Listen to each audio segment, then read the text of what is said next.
La presente comunicación ha sido presentada al Congreso CIID 2021 Identidades, Inclusión y Desigualdad, dentro del simposio S09 Poblaciones Marginales o Integradas.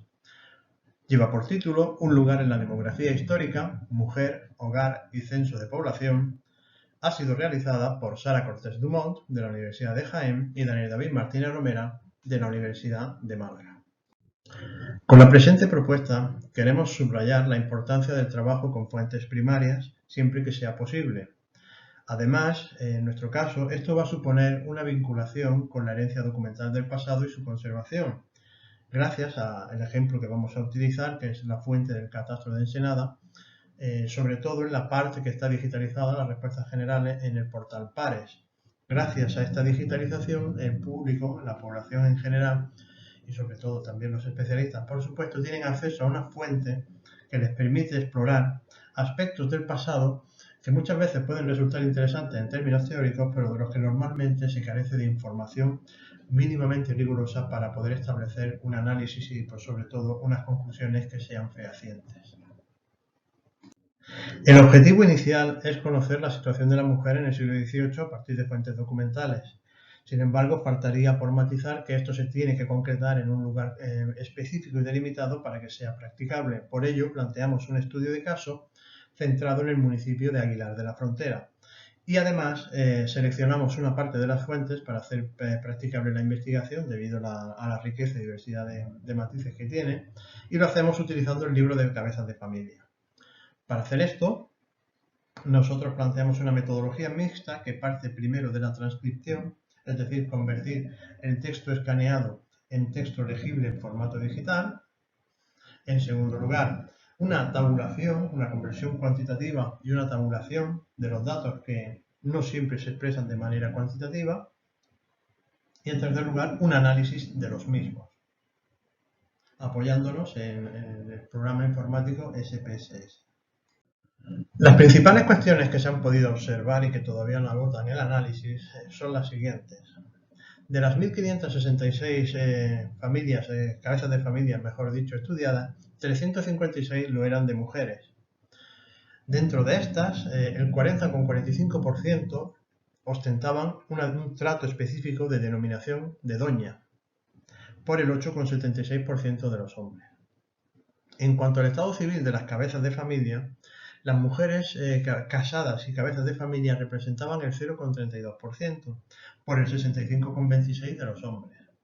En cuanto a la soltería, las mujeres solteras eran cabezas de familia en un 5,56% de los casos, por un 6,19% de los casos. En este caso, valga la redundancia, no se observan grandes diferencias. Y vuelve a haber una inversión en el caso de viudas, de manera que el 16,86% de los casos detectados son de viudas cabezas de familia, por un 5,30% de viudos, es decir, una relación de 1 a 3, o 3 a 1, mejor dicho. Por tanto, observamos que hay situaciones dispares dentro incluso de la heterogeneidad en la distribución de las cabezas de familia, y que implica necesariamente la consideración de variables adicionales y de un contexto explicativo más profundo sobre el que sería necesario seguir avanzando.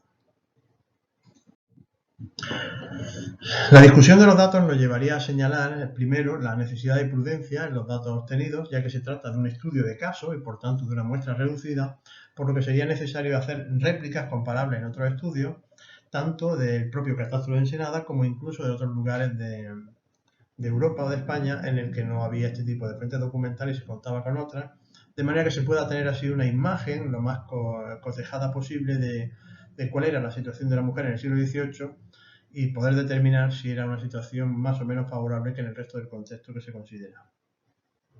Por ello, volvemos a señalar que las cabezas de familia, y eso es algo probado para Aguilar de la Frontera, lo eran de manera muy masculinizada en relación de 4 a 1.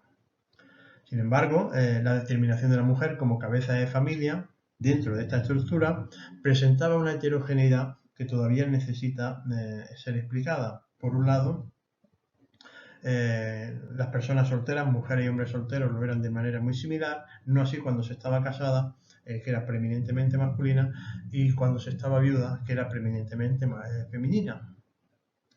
En este caso, por eso señalamos la importancia de observar las normas en el caso de las cabezas de familia masculinas es la de casado o soltero, y también que la norma en el caso del femenino es la de viuda o soltera.